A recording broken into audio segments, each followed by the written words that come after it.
सहना भवतु सहनौ भुनक्तु सह वीर्यं करवावहै तेजस्विनावधीतमस्तु मा विद्विषावहै। ॐ शान्ति शान्ति शान्तिः। गुरुर्ब्रह्मा गुरुर्विष्णु गुरुर्देवो महेश्वरः गुरुः साक्षात् परब्रह्म तस्मै श्री गुरवे नमः। तस्मै श्री गुरवे नमः। तस्मै श्री गुरवे नमः।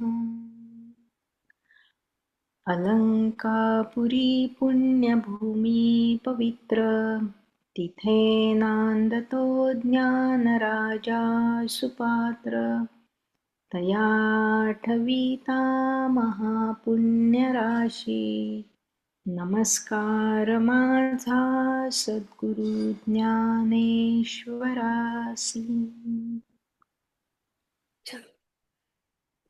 नमस्कार मंडळी, आपण 16व्या अध्यायावर आहोत. नुकताच सुरू केला.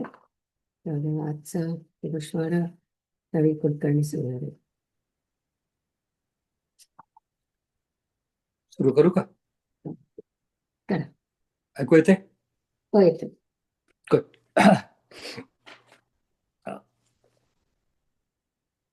गोषवारा श्लोक 2 ओव्या 136 ते 185 आणि श्लोक 3 ओव्या 186 ते 216.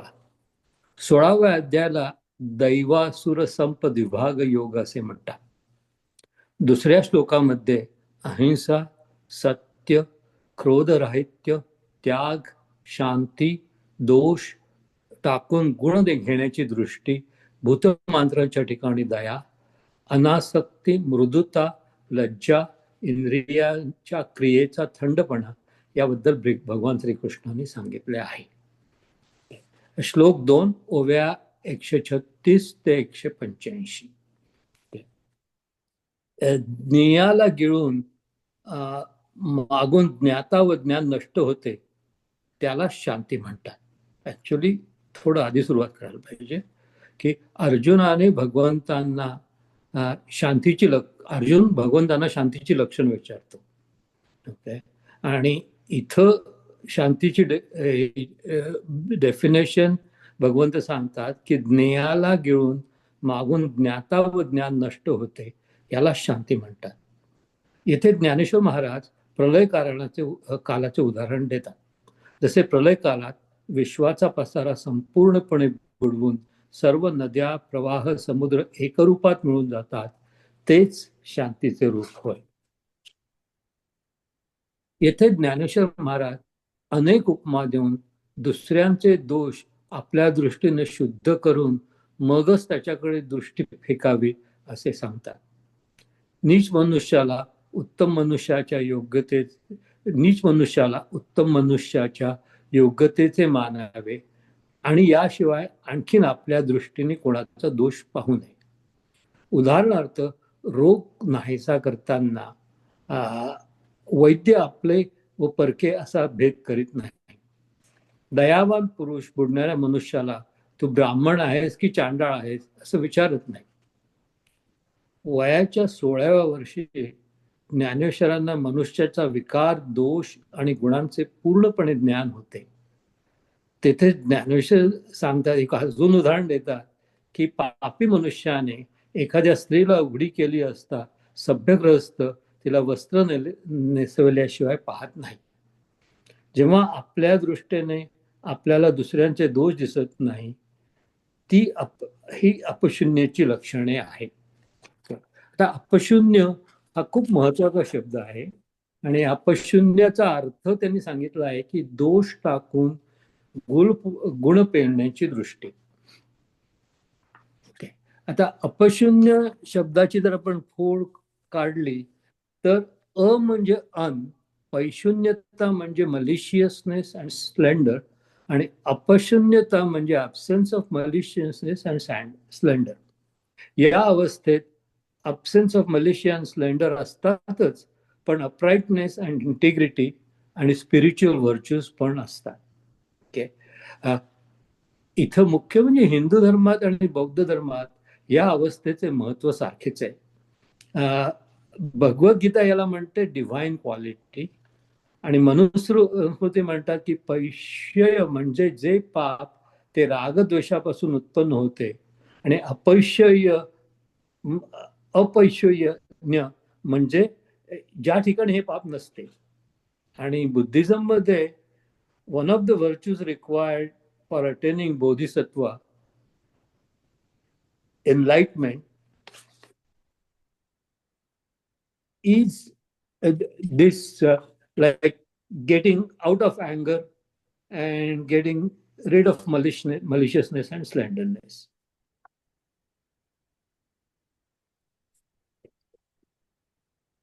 भूतमात्रांच्या ठिकाणी दया, अनासक्ती आणि मृदुता ही ज्ञानेश्वरांनी आपल्या शैलीत खूप उदाहरणे देऊन सांगितली आहेत. वाहत असणारे पाणी जसे खड्डा पूर्ण भरल्याशिवाय पुढे जात नाही, त्याप्रमाणे पुढे आलेल्या दुःखिताला संतुष्ट करून ज्याचे पुढे जाणे होते तो अपशून्य. जे जगाच्या जीव प्राणांकरिता जगणे आहे त्याचेच नाव मार्दव आहे. इंद्रियांच्या क्रियेचा थंडपणा याबद्दल ज्ञानेश्वर महाराज सांगतात की आपण देहच आहोत अशी समजूत घेऊन आपण देहच आहोत अशी समजूत घेऊन नामरूप आणि याचा अंगीकार करणे याहून दुसरी लाजिरवाणी गोष्टच नाही. अशी दुर्दशा होते म्हणून ते शरीराची शिसारी घेतात. जड शरीराशी तादात्म्य करून राहण्याची लाज समजूतदार पुरुषाला असते, पण निर्लज्ज पुरुषाला जड शरीराशी तादात्म्य करण्यातच सुख वाटते. याप्रमाणे मन व प्राण यांचे नियमन केले म्हणजे 10ही इंद्रिये पंगू होतात आणि अचपल्य होतात.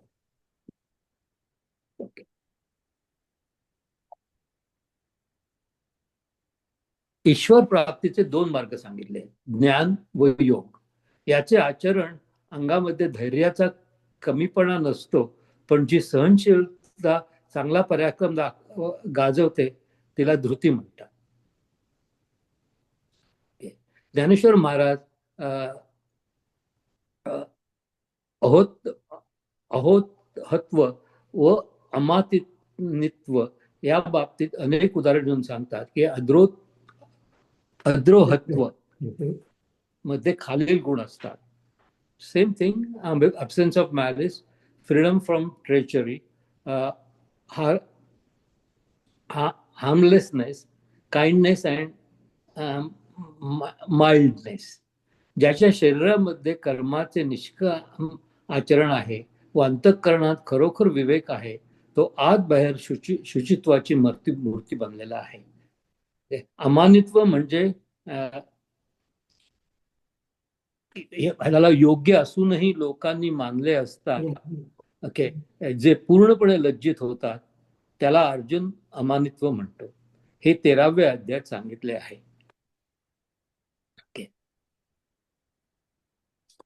आसुरी संपत्ती. आसुरी संपत्ती जरी त्याज्य असली तरी तिचा त्याग करण्याकरता जाणून घेणे महत्वाचे आहे. नरकातील दुःख वाढवण्यासाठी भयंकर दोषांनी जो जमाव केला आहे ती आसुरी संपत्ती. सर्व विषय एकत्र झाली की त्याला कालकूट विषय म्हणतात. त्याप्रमाणे सर्व दोषांची लागवडीला आसुरी संपत्ती म्हणतात. आय थिंक झालं. नाही, व्हेरी गुड. छान सांगितलं तुम्ही ते. बुद्ध धर्माचं घेऊन सांगितलं. अपैशन्यत्व. That was very nice. हा. चांगलं. परत लिहिलं होतं पण कमी करावं लागलं. नाही, छान झालं. आता मागच्या वेळेस आपण 3रा श्लोक वाचला होता ना? पूर्ण आज- करायचं ना? तुम्ही पूर्ण कव्हर केलं ना? मी 2 आणि 3रा श्लोक पूर्ण कव्हर केला. ओके, आता पुढे जाऊया. चौथ्या ओके, म्हणजे मग मी 4थ्यापासून वाचते. चालेल.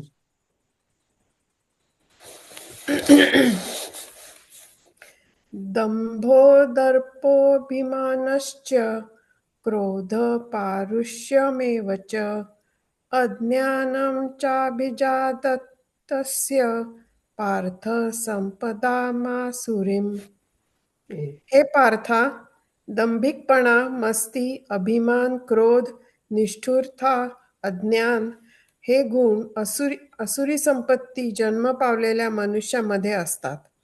अर्जुना, त्या आसुर दोषांमध्ये ज्याची मोठेपणाची ख्याती आहे तो दंभ असा आहे. ज्याप्रमाणे आपली आई ही तीर्थाप्रमाणेच पावन करणारी आहे, परंतु लोकात तिला उघडी केली असता ती अधोगतीला नेण्याला कारण होते. अथवा गुरुने उपदेशिलेली ब्रह्मविद्या ही इष्ट फल देणारी खरी, परंतु ती चव्हाट्यावर प्रसिद्ध केली असता अकलण्यास कारणीभूत होते. आपण स्वतः महापुरात बुडत असताना जी नाव आपल्याला त्वरित काढून पलीकडच्या काठाला पोचविते, ती नावच आपण डोक्यावर बांधली तर ती जशी आपणाला बुडविते. अर्जुना, जगण्याला कारण जे अन्न ते खात असताना वर्णन करून वाजवीपेक्षा जास्त खाल्ले असता ते अन्नच विषासारखे मारक होते. त्याप्रमाणे इह परलोकी सहाय्य करणारा जो केलेला धर्म तो प्रसिद्ध केला असता तो टाळणाराच धर्म पातकाला कारण होतो. म्हणून आपण केलेल्या सर्व धर्माचा विस्तार वाचेच्या चव्हाट्यावर ठेविला असता अर्जुना, तो धर्मच अधर्म होतो आणि तोच दंभ असे समज. आता मूर्खाच्या जिभेवर एखाद्या अक्षराचा शिंतोडा पडला असता, त्याला 4 अक्षरे आली असता, तो प्रत्यक्ष ब्रह्मदेवाच्या सभेला तुच्छ मानतो.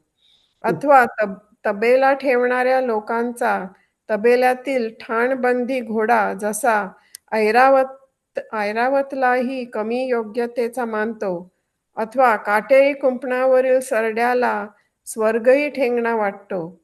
गवत पेटले म्हणजे जशा अग्नीच्या ज्वाला आकाशात धावतात, अथवा डबक्यातील मासा आपल्या डबक्याच्या बळावर समुद्र मोजित नाही. 1 दिवसाच्या परान्नाने जसा दरिद्री पुरुष उन्मत्त होतो, तसा तो जो स्त्रिया, धन, विद्या, स्तुती व बहुमान यांनी मस्त होतो. ढगांची छाया मिळाली असता जसा निर्दयी पुरुष आपले घर मोडतो, अथवा ज्याप्रमाणे मूर्ख मनुष्य मृगजळ पाहून तळे फोडून टाकतो. फार काय सांगावे, संपत्तीच्या योगाने अशा तऱ्हेने जे मस्त होणे तोच दर्प आहे असे समज. वेगळे काही बोलावयास नको. आणि सर्व जगाच्या विश्वासाचे ठिकाण वेद आहे, अथवा सर्व विश्वाचा एका ईश्वरावर पूज्य भाव आहे. या जगात तेजस्वी असा एक निर्विवादपणे ज्याप्रमाणे सूर्यच आहे, अथवा सार्वभौम राजाची गादी हेच ज्याप्रमाणे सर्व जगाच्या महत्वाकांक्षेचे एक ठिकाण आहे, अथवा आपण मरू नये हे निर्विवादपणे सर्व जगाला आवडते. जगाच्या वेदाच्या ठिकाणी विश्वास आहे व ईश्वर जगाला व्यंद आहे. म्हणून जर आनंदाने कोणी याचे वेद व ईश्वर यांचे वर्णन करू लागले, तर ते ऐकून जो यांच्याविषयी मत्सर वाहतो व गर्वाने फुगतो, तो म्हणतो, मी ईश्वराला खाईन, त्या वेदाला विष घालीन. आपला मोठेपणा मिरवण्यात तो आपले बळ खर्च करतो. पतंगाला दिव्याची ज्योत आवडत नाही, काजव्याला सूर्याचा त्रास वाटतो, अथवा टिटवीने समुद्राशी वैर मांडले, त्याप्रमाणे मी या नावाच्या भुलीने त्याला ईश्वराचे नावही सहन होत नाही व तो वेदाला म्हणतो, मलाही एक सवतच झाली. अशा प्रकारे त्यास मान्यतेचा असा मोठा ताठा असतो व तो अभिमानी पुरुष अतिशय उन्मत्त असून गौरव नरकाला जाण्याचा जो रहदारीचा मार्ग तो हा पुरुष समजावा. आणि दुसऱ्याचे सुख पहावयाचे निमित्त झाले की ज्याच्या वृत्तीत क्रोधाचे विष चढते, तापलेल्या तेलाची व थंड पाण्याची भेट झाली असता त्या तापलेल्या तेलात जसा जाळ उत्पन्न होतो, अथवा ज्याप्रमाणे चंद्राला पाहून कोल्हा मनात जळत असतो, ज्या सूर्याच्या योगाने विश्वाचे आयुष्य उजळते, तो सूर्य प्रातःकाळी उगवलेला पाहून पापी घुबडाचे डोळे फुटतात. जगाला पहाट झाली की सुख होते, परंतु चोराला पहाट ही मरणापेक्षा वाईट वाटते. सर्पामध्ये दुधाचे काळकूट विष होते. वडवाघनी जसजसे अधिक अगाध समुद्राचे पाणी पितो, तसतसा तो अधिक भडकतो, त्याची कधी तृप्ती होत नाही. त्याप्रमाणे विद्या, विनोद, ऐश्वर्य इत्यादिकांनी युक्त अशी दुसऱ्याची भाग्ये जो पाहतो, तो जो संताप दुप्पट होतो, तो क्रोध समज. आणि ज्याचे मन सर्पाचे वारूळ असते, म्हणजे ज्याच्या मनात घातक संकल्प असतात, ज्याचे डोळे म्हणजे बाणांची वृष्टी आहे व ज्याचे बोलणे म्हणजे निखाऱ्यांची वृष्टीच होय, इतर ज्या त्याच्या सर्व क्रिया त्या पोलादाच्या करवतीसारख्या असतात, याप्रमाणे ज्याचे अंतर्बाह्य कठोर आहे, तो मनुष्यामध्ये अधम आहे असे समज. तो कठीणपणाची मूर्ती आहे. आता अज्ञानाचे लक्षण ऐक. तरी ज्याप्रमाणे दगड थंड व उष्ण या स्पर्शाचा भेद जाणत नाही, अथवा जन्मांध जसा रात्र व दिवस हा भेद जाणत नाही, अग्नी खावयास उठला म्हणजे जसा खाण्याचे कमी योगायोग्य म्हणत नाही, अथवा परीस हा लोखंड व सोने याचा भेद जाणत नाही, अथवा ज्याप्रमाणे स्वयंपाकाची पळी अनेक रसात प्रवेश करते पण ती रसाची रुची जाणत नाही, अथवा किती वारा छान आहे. जसा एक मिनिट थांब. हे उदाहरण किती सुंदर आहे ना, की एकच पळी आपण कुठल्याही भागात घातलं तर त्याला त्या पळीला काही अटॅचमेंट येत नाही, की आताच श्रीखंडात होते की आता याच्यात होते. खूप छान उदाहरण इथे. अथवा वारा जसा मार्गाची निवड करीत नाही, म्हणजे वारा जसा बऱ्या वाईट मार्गाने वाहत असतो, त्याप्रमाणे कृत्याच्या विचाराविषयी जे आंधळेपण असते, हे स्वच्छ मळकट असे न जाणून लहान मूल जी वस्तू पाहते ती केवळ मुखातच घालते. त्याप्रमाणे पाप व पुण्य याची सरभेसळ करून ती खिचडी बनवून खात असता त्याच्या बुद्धीच्या व्यापारात चांगले वाईट असे काहीच तारतम्य कळेनासे होते. अशी स्थिती, तिला अज्ञान हे नाव आहे. या बोलण्यात काही अन्यथा नाही. अशा प्रकारे दंभादी 6 दोषांची लक्षणे सांगितली. या दंभादी मला थोडंसं याच्याबद्दल बोलायचं आहे. इथे त्यांनी जे सांगितलंय ना, की अज्ञानाचं जे लक्षण सांगितलंय याच्या संदर्भात आमचे स्वामीजी होते दयानंद सरस्वती, हे शिकवत असताना काय झालं की एक क्लासमध्ये बाई होत्या आणि त्या म्हणजे बऱ्यापैकी मोठ्या होत्या, म्हणजे 70 ओलांडलेल्या अशा बाई होत्या. पण त्यांना एका तिथे आश्रमात कोणीही राहायला येतं ना, तर अशा एक अमेरिकन बाई एक तिथे राहायला आल्या होत्या 1-2 दिवसासाठी. त्या दिवसांमध्ये या बाईंची आणि त्या बाईची मैत्री झाली आणि त्या मैत्रीच्या भरोशावर या बाई एकट्याच असायच्या. तर त्यांनी म्हणजे याच्यामधून तामिळनाडूमध्ये एका ठिकाणी जायचं ठरवलं त्या बाईच्या बरोबर. आणि तेव्हा मग स्वामीजींना म्हटले मला काहीतरी टाइम हवा आहे, अमकं तमकं. तर मग स्वामीजी म्हटले काय हवंय तुला? तर मग ते म्हटले की मला जायचंय. तर म्हणे की ही बाई तुला आत्ताच भेटली आणि तिच्याबरोबर तू इतक्या दूर ट्रॅव्हल करून जाणार आहे आणि तिच्याबरोबर राहणार आहे, म्हणजे तिला महर्षी काय मरण सॉरी रमण महर्षींच्या आश्रमात जायचं होतं तिला, तर ते त्या बाईंबरोबर जाणार होते. तर स्वामीजी म्हटले इथे थोडंसं विवेक पाहिजे ना, की जी बाई आपल्याला आत्ताच भेटली त्याच्याबरोबर तू तिथे जाणार. तर आपण जे अज्ञान म्हणतो ना, तर मग ती म्हटली की आय डू व्हॉट एव्हर, आपण म्हणतो ना फॉलो माय हार्ट, तसं ती म्हणली आय फॉलो माय हार्ट. तर मग स्वामीजी जेव्हा वर्गात आले तेव्हा त्यांनी सांगितलं म्हणे when you say I follow my heart that's the stupidest idea. Never follow your heart, you follow your brain.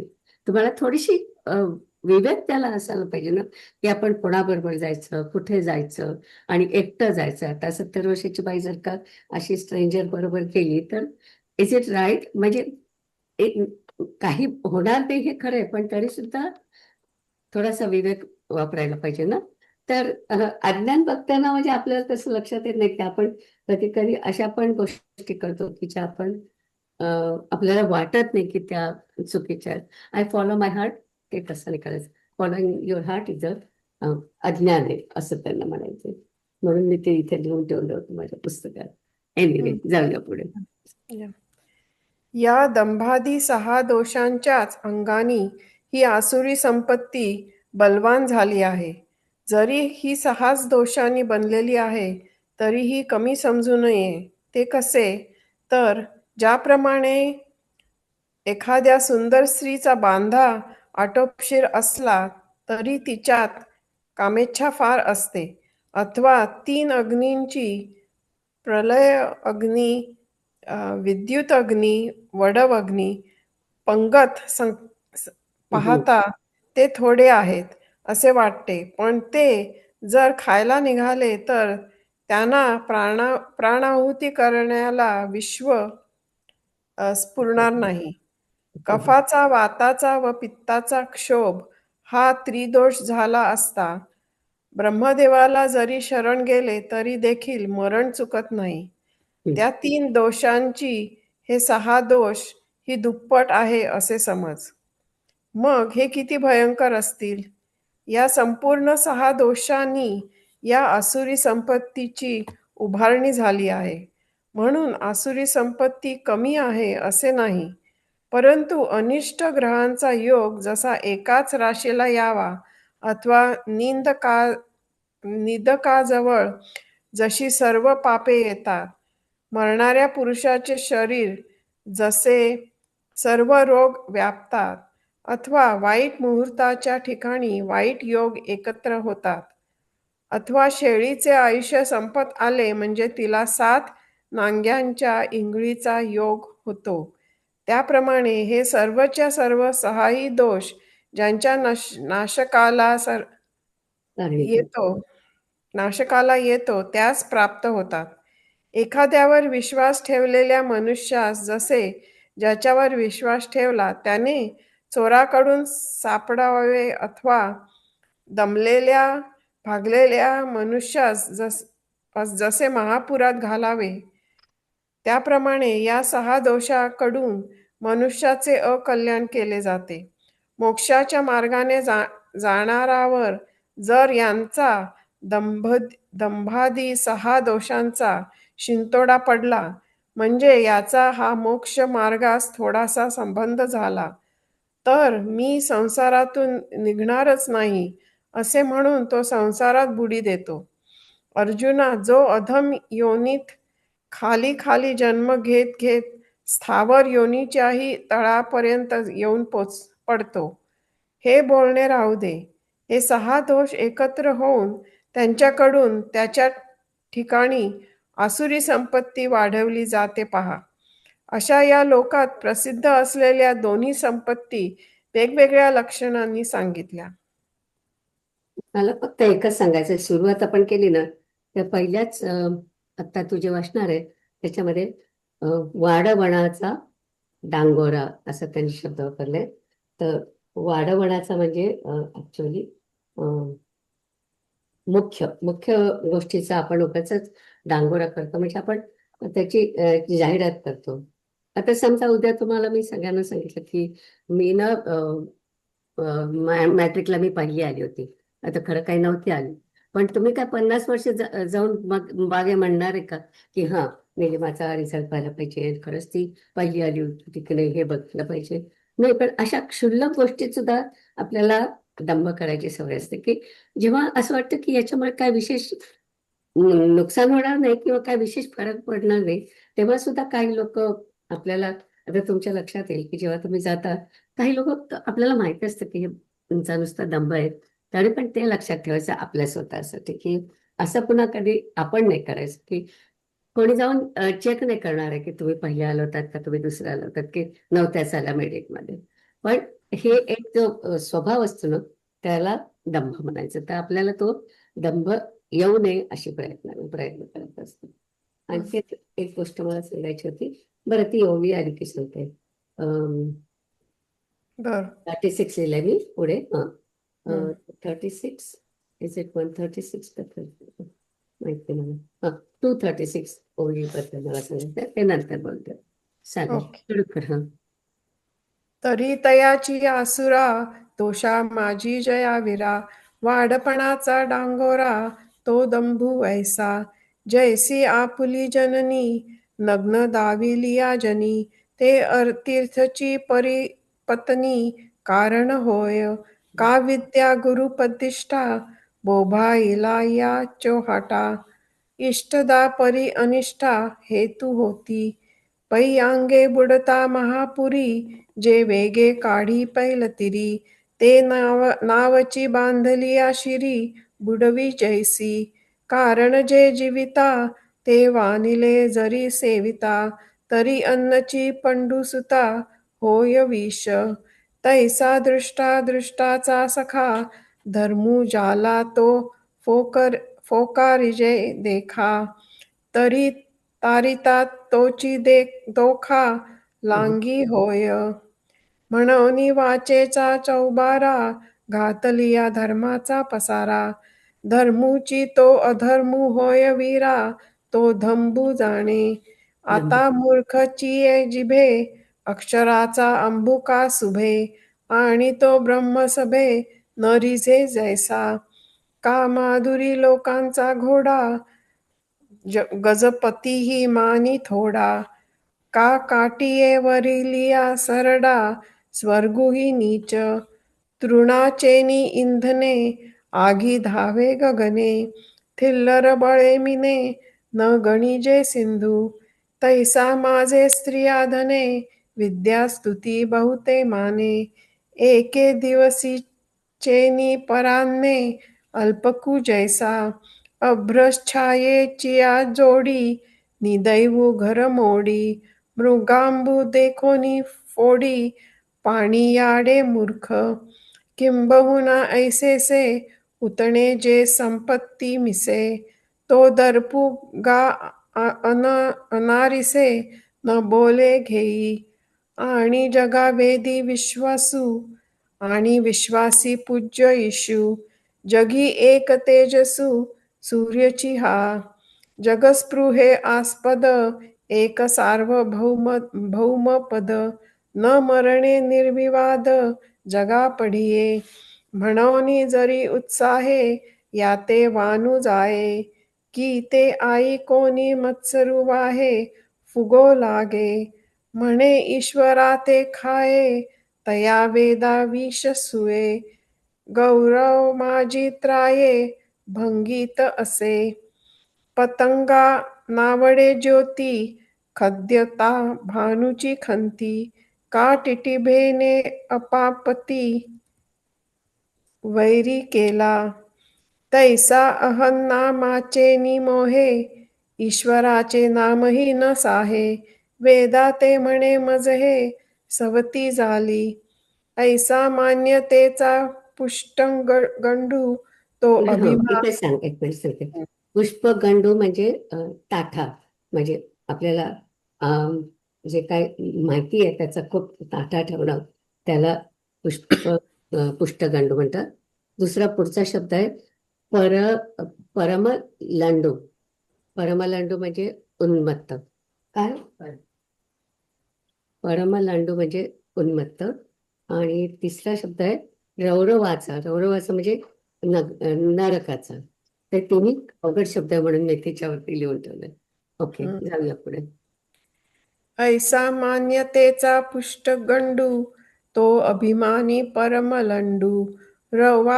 रौरवाचा रूढू मार्गुची तो हा. आणि पुढिलांचे सुख देखणियाचे होय मीख. चढे क्रोधांचे विख मनोवृत्ती, शीतळचिये भेटी तातला तेली आगी उठी. चंद्रू देखोनी जळे पोटी कोल्हा जैसा. विश्वाचे आयुष्य जेणे उजळे, तो सूर्य उदयला देखोनी सवळे. पापिया फुटती डोळे डुडुळाचे, जगाची सुख पहाट चोरा मरणाहुनी निकृष्ट. दुधाचे काळकूट होय व्याळी, अगाधे समुद्र जळे प्रशिता अधिके जळे. वडवाग्नी न मिळे शांती काही, तैसा विद्या विनोद विभवे देखे पुढिलांची दैवे. तव तव रोषू दुणावे क्रोधू तो जाण, आणि मन सर्पाची कुटी डोळे नाराचाची सुटी. बोलणे ते वृष्टी इंगळाची, येरजे क्रिया जात ते तिखयांचे करवत.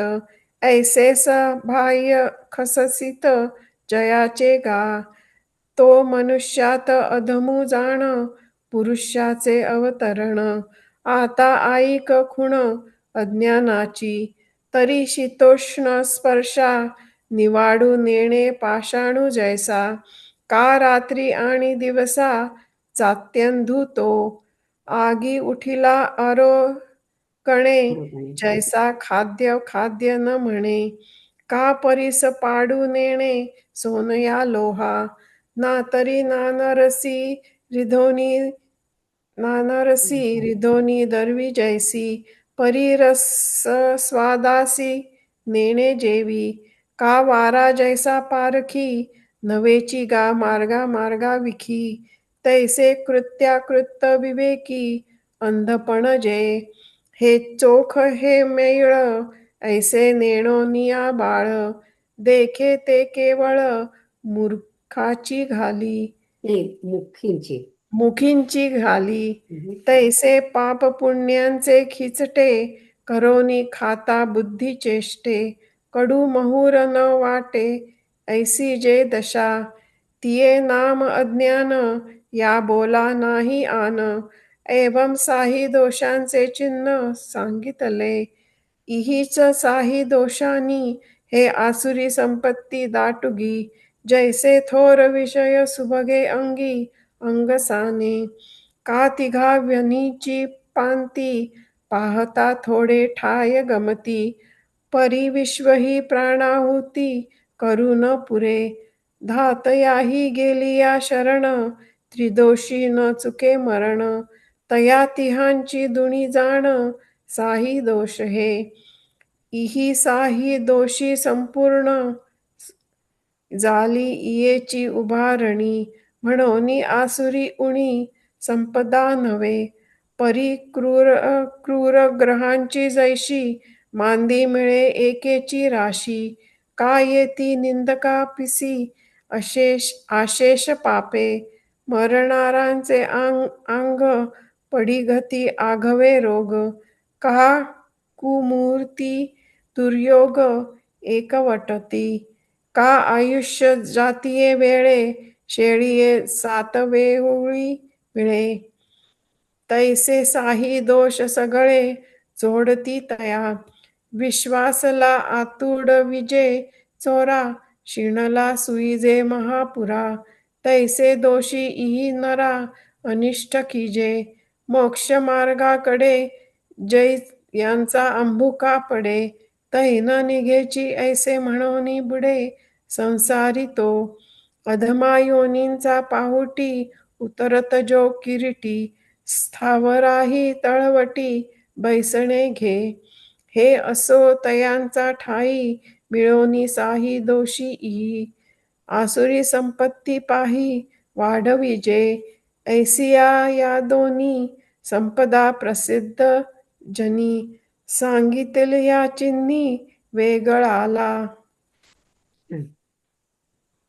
पुस्तक कोण वाचते? मी वाचणार आहे. प्रतिभा. हो, प्रतिभा. दैवी संपद विमोक्षाय निबंधाय सुरीमता, माशुचः संपद दैवीमभिजातोऽसि पांडव. दैवी संपत्ती मोक्षाला कारण होते, आसुरी संपत्ती बंधनाला कारण होते असे मानले आहे. हे पांडवा, तू श्लोक करू नकोस, कारण तू दैवी संपत्तीत जन्माला आला आहेस. या दोन्ही मधील पहिली जी दैवी संपत्ती म्हणून म्हटलेली आहे ती मोक्षरूपी सूर्याने उजाडलेली पहाटच आहे असे समज. इतर दुसरी जी आसुरी संपत्ती ती मोहरूपी लोखंडाची जीवाला खरोखर साखळी बेडी होत. परंतु हे आसुरी संपत्तीचे वर्णन ऐकून कदाचित तू मनात भय घेशील, तर तुला भय घ्यावयास नको. का तर दिवसाने रात्रीचा धाक धरावा काय? अर्जुना, ही आसुरी संपत्ती जो या 6 दोषांना आश्रय देतो त्याला बंधनकारक होते. अर्जुना, तू तर सांगितलेल्या देवी संपत्तीतील गुणांचा चांगला ठेवाच जन्मला आहेस. म्हणून अर्जुना, तू या दैवी संपत्तीचा स्वामी होऊन मोक्षाच्या सुखाला प्राप्त हो. या दोन्ही माझी पहिली दैवी जे म्हणितली, ते मोक्ष सूर्य पाहिली मुखाची जाण. येरी जे दुसरी संपत्ती का आसुरी, ते मोहलोहाची खरी साखळी जीवा. परी हे ऐकोनी जणे, भय घेसी हो मने, का रात्री चालीने धाकू धरीचे. हे आसुरी संपत्ती तया, बंधा लागे धनंजया, जो साही दोषायया आश्रो होय. तू तव पांडवा, सांगितले या दैवा, गुणनिधी बरवा जन्मलासी. म्हणून पार्था तू या दैवी संपत्ती स्वामिया, होनी यावे उवाया कैवल्याचिया. द्वौ भूत सर्गौ लोकस्मिन् द्वैव आसुरयवच, दैव विस्तरशः प्रोक्त आसुरं पार्थ मे शृणु.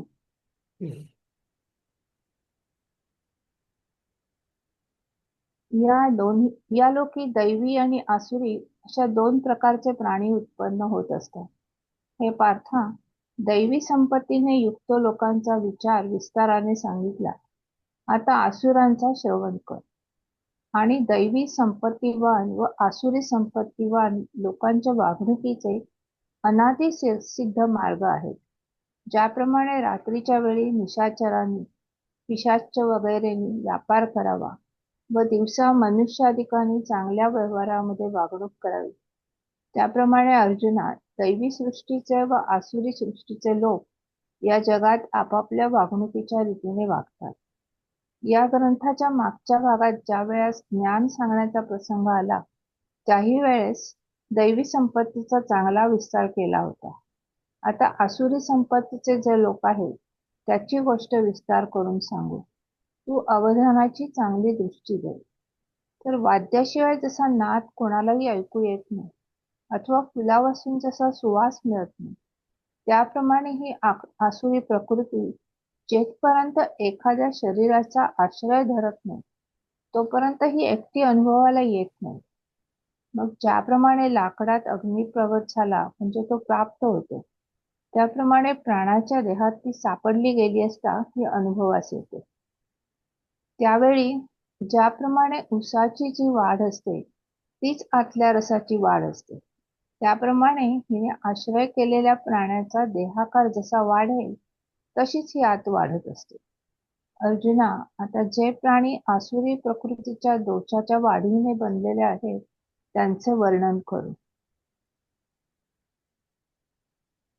आणि दैवा आसुरा संपत्तीवता नरा अनादिसिद्ध उजरा रहाटीचा आहे.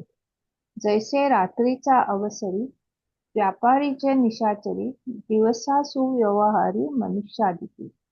तैसी आपुला रहाटी वर्तती दोन्ही सृष्टी दैवी आणि किरीटी आसुरी येते. देवीची विस्तारुनी दैवी ज्ञानकथनादी प्रस्तावी मागील ग्रंथी बरवी सांगितली. आता आसुरी जे सृष्टी तेथीची उपलवू गोठी अवधानाची दिठी देपानिती.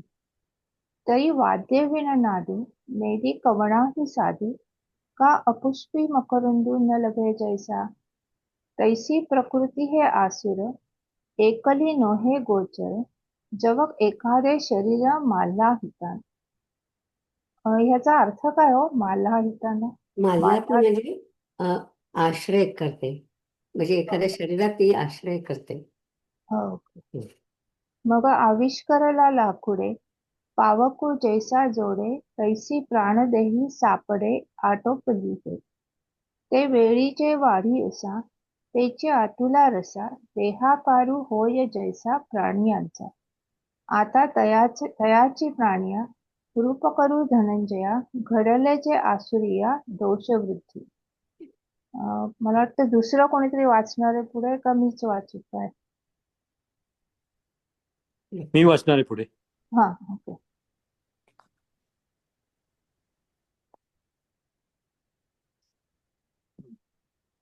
सुरू करू का? 7 आणि 8 वाचा. प्रवृत्तिंच निवृत्तिंच जनान विदुरासुरः न शौचं नापि चाचारो न सत्यं तेषु विद्यते. आसुरी संपत्तीची मनुष्य प्रवृत्ती व निवृत्ती जाणत नाही. त्यांच्यामध्ये पवित्रता, सदाचार अथवा सत्य यापैकी काही नसते. तर पुण्याविषयी प्रवृत्ती अथवा पापाविषयी निवृत्ती यांना जाणण्याची रात्र त्याचे मन असते. पापकर्म करू नये हा विचार त्यांच्या मनात केव्हाही येत नाही. ज्याप्रमाणे कोशकीट आपले घर बांधण्याच्या भरात आत जाण्या येण्याला दार ठेवले पाहिजे इकडे लक्ष न देता घर तयार करून त्यात कोंडला जातो, अथवा आपण दिलेले भांडवल हे परत येईल किंवा न येईल या गोष्टीकडे न लक्ष देता जसा मूर्ख मनुष्य एखाद्या चोराला भांडवल देतो, त्याप्रमाणे प्रवृत्ती व निवृत्ती या दोन्ही आसुरी लोकांकडून जाणल्या जात नाहीत. आणि शुचित्व तर ते स्वप्नात सुद्धा पाहत नाहीत. एखाद्या वेळी कोळसा काळेपणाला टाकेल किंवा कावळा पांढरा होईल, कदाचित राक्षस देखील मांसाला विटू शकेल, परंतु अर्जुना, ज्याप्रमाणे दारूच्या भांड्याला कधीही पवित्रत्व यायचे नाही, त्याप्रमाणे आसुरी संपत्तीवान प्राण्यांना शुचित्व कधीही नाही. शास्त्राच्या विधीची आशा वाढवतील अथवा वडिलांच्या आचरणाची रीत पाहतील अथवा धर्मशास्त्राने सांगितलेल्या आचाराने वागतील, ही गोष्ट ते जाणत नाही. ज्याप्रमाणे शेळी वाटेल ते चरते अथवा वारा वाटेल तिकडे वाहतो किंवा अग्नी वाटेल त्या पदार्थाला जाळतो, त्याप्रमाणे स्वच्छंदीपणा पुढे करून ते आसुर आचरण करतात व त्यांचे नेहमीचेच सत्याशी वाकडे असते. जर विंचू आपल्या नांगीने गुदगुल्या करेल तर ते खरे भाषण करतील. जर गुदद्वाराने सुगंधाचे येणे घडेल तर त्या असुरांना सत्याची प्राप्ती होईल. त्याप्रमाणे ते काही एक न करता स्वभावतच वाईट असतात. पहा, आता त्यांच्या बोलण्याचा विलक्षणपणा सांगण्यात येईल. एरवी उंटाचे अवयव, मग त्यात चांगले नीट अंग ते कोटचे, त्याप्रमाणे आसुरांचा प्रसंग आहे. पण प्रसंगानुसार सांगतो ऐक. थोराड्याच्या तोंडातून जसे धुराचे लोट निघतात, त्याप्रमाणे हे त्या असुरांचे बोलणे आहे असे समज, आणि ती बोलणी स्पष्ट सांगतो. तरी पुण्य लागी प्रवृत्ती, का पाप विषयी निवृत्ती, या जाणणे याची राती, तयाचे मन निगणे या आणि प्रवेशा, चित्त नेदितू आवेशा, कोशा किटू जैसा जाचिन्ह लापै, का दिदले मागुती येईल की न ये हे पुढील, न पाहता दे भांडवल मूर्ख चोरा, तैसी या प्रवृत्ती निवृत्ती दोन्ही, नेणी जती आसुरी जनी, आणि शुचित्व स्वप्ने न देखती ते, काळीमा सांडील कोळसा, वरी चोखी होईल वायसा, राक्षसही मांसा विटो शके, परी आसुरा प्रणिया, शौच नाही धनंजया, पवित्रत्व जेवी भांडिया मद्याचिया, वाढविती विधीची आस, का पाहती वडिलांची वास, आचाराची भाष नेण तिचीचे, जैसे चरण शेळीयेचे, का धावणे वारियेचे, जाळणे आगीचे भलते उते, तैसे पुढा सुनी स्वैर, आचरती ते आसुर, सत्येसी वैर सदाची तया, जरी नांगिया आपुलिया, विंचू करी गुदगुलिया, तरी साचा बोलिया बोलती ते, अपानाचे नितोंडे, जरी सुगंध येणे घडे, तरी सत्य तया जोडे आसुरा ते, ऐसे ते न करिता काही, आगेची ओखटे पाही, आता बोलती ते नवाई, सांगी जेल, एरवी करे यांचा ठाई चांग, ते तयाची कैचे नीट अंग, तैसा असुरांचा प्रसंगे परिस, उधवणीचे जेवी तोंड, उघडी तुहांचे उघड, हे जाणीते तेवी उघड, सांगो बोले. उधवणीचे शब्द आहे ना, सांगो ते बोल. एकदम उधवणीचे जो शब्द आहे ना, त्याचा अर्थ धुरांड असतं आपल्या घरामध्ये आणि त्याच्यामध्ये सतत धूरच येत असतो, असं त्यांनी म्हटलं की, म्हणून तो उधवणीचा शब्द आहे. जाऊया पुढे. असत्यम प्रतिष्ठम ते जगदाहुरनीश्वरम, अपरस्परम संभूतम किमन्यत् काम हैतुकम. जग असत्य, व्यवस्थारहित आणि ईश्वररहित आहे. ते काम मूलक व परस्पर संयोगाने उत्पन्न होणारे आहे. दुसरे काय असे ते म्हणतात. तर विश्व हे ठिकाण अनादी चालत आलेले आहे व याचे नियमन करणारा राजा ईश्वर आहे व न्याय व अन्याय याचा निवाडा वेद चावडीवर करतात. वेदांच्या दृष्टीने जो अन्यायी ठरतो त्यास नरक भोगाची शिक्षा होते व त्यांच्या दृष्टीने तो न्यायी ठरतो. त्यांच्या दृष्टीने जो न्यायी ठरतो तो सुखाने स्वर्गात राहतो. अर्जुना, अशी जी ही जगातली व्यवस्था पुरातन कालापासून चालत आलेली आहे तिला ते असुर हे थोतांड आहे असे म्हणतात. यज्ञाचे ज्यांना वेळ आहे ते यज्ञांनी फसले, देवाचे ज्यांना वेळ आहे ते प्रतिमा, मूर्ती व लिंग यांनी फसले. भगवे वस्त्र धारण करणारे संन्यासी व हे योगी समाधीच्या भ्रमाने फसले. या जगात आपल्या सामर्थ्याने जे जे प्राप्त करून घेता येईल ते भोगावे, याशिवाय निराळे पुण्य कोठे आहे. अथवा शरीराच्या अशक्तपणामुळे निरनिराळे भोग गोळा करता येत नाहीत. अशा तऱ्हेने जे विषय सुखा वाचून पिडले जाणे तेच पाप होय. श्रीमंताचे प्राण घेणे हे जर खरोखर पाप आहे तर त्याचे सर्वस्व आपल्या हाती येते हे खात्रीने पुण्याचे फळ नाही काय. बलवान हा अशक्ताला खातो, हे जर बाधक असेल तर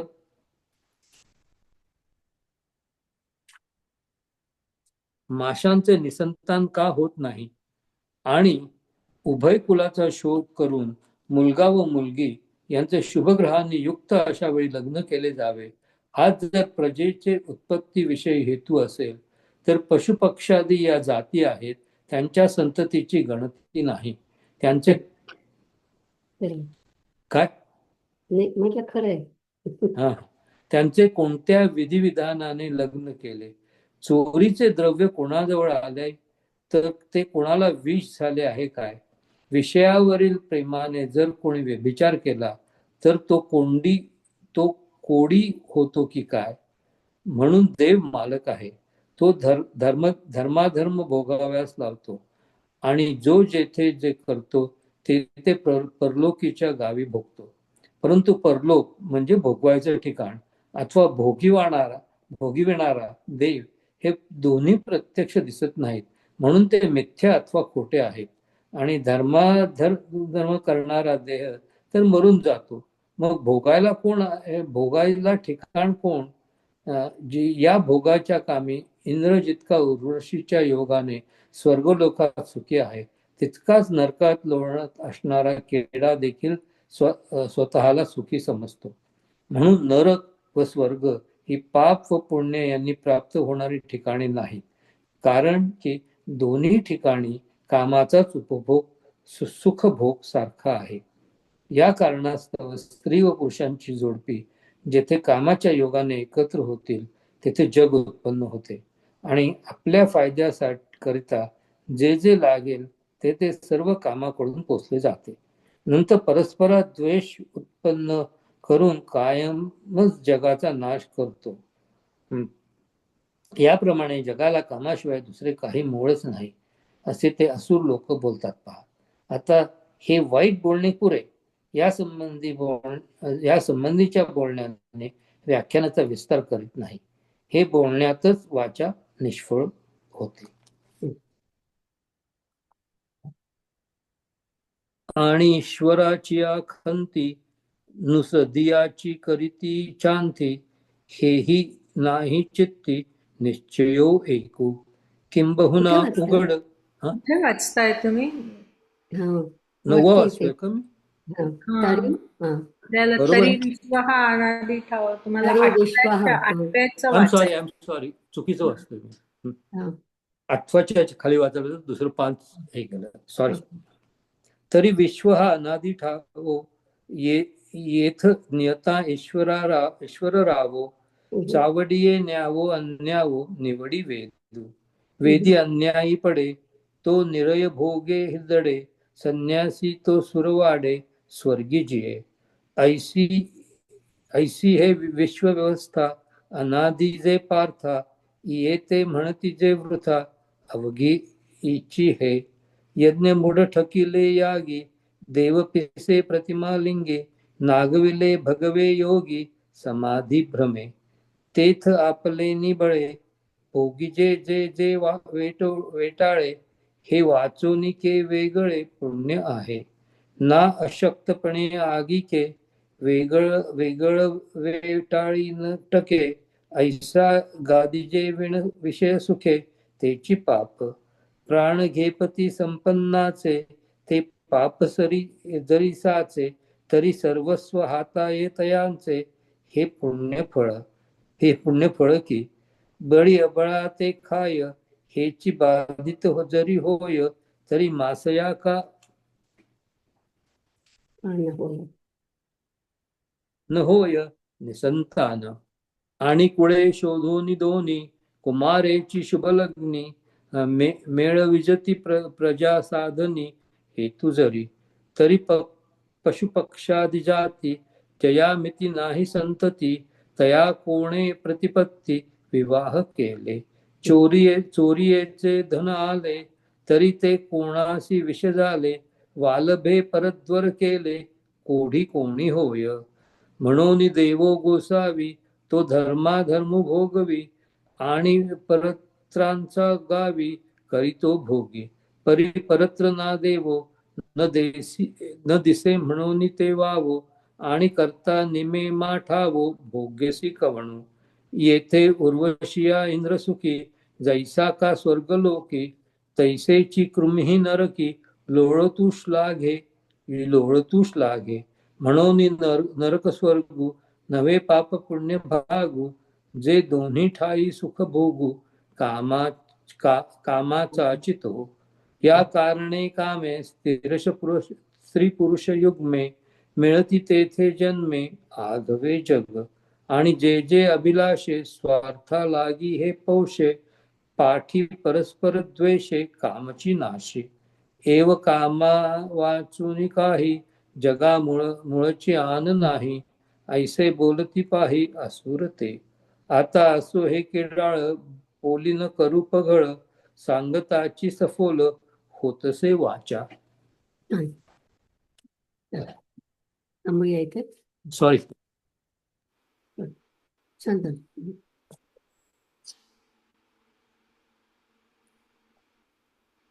आता विश्वात्मके देवे येणे वाग्यज्ञे तोषावे तोषो नियामज द्यावे पसाय दान हे जे खळांची व्यंकटी सांडो तया सत्कर्मी रती वाढो भूता परस्परे पडो मैत्र जीवांचे दुरितांचे तिमिर जावो विश्वस्वधर्म सूर्ये पाहो जो जे वांछील तो ते लाहो प्राणिजात वर्षत सकळ मंगळी ईश्वर निष्ठांची मांदियाळी अनवरत भूमंडळी भेट तू भूता चला कल्पतरूंचे आरव चेतना चिंतामणीचे गाव बोलते जे अर्णव पियुषांचे चंद्रमे जे अलांछन मार्तंड जे तापहीन ते सर्वाही सदा सज्जन सोय रे होतु किंबहुना सर्वसुखी पूर्ण हो नीतिही लोकी भजिजो आदिपुरुषी अखंडितम आणि ग्रंथोपजीव्ये विशेषी लोकीये दृष्टादृष्ट विजये होवावेजी येथ म्हणे श्री विश्वेश्वराहो हा होईल दान पसाओ येणे वरे ज्ञानदेवो सुखिया झाला सुखिया झाला सुखिया झाला. ओम पूर्णमद पूर्णमिदं पूर्णात् पूर्णमुदच्यते पूर्णस्य पूर्णमादाय पूर्णमेवावशिष्यते. ओम शांति शांति शांति.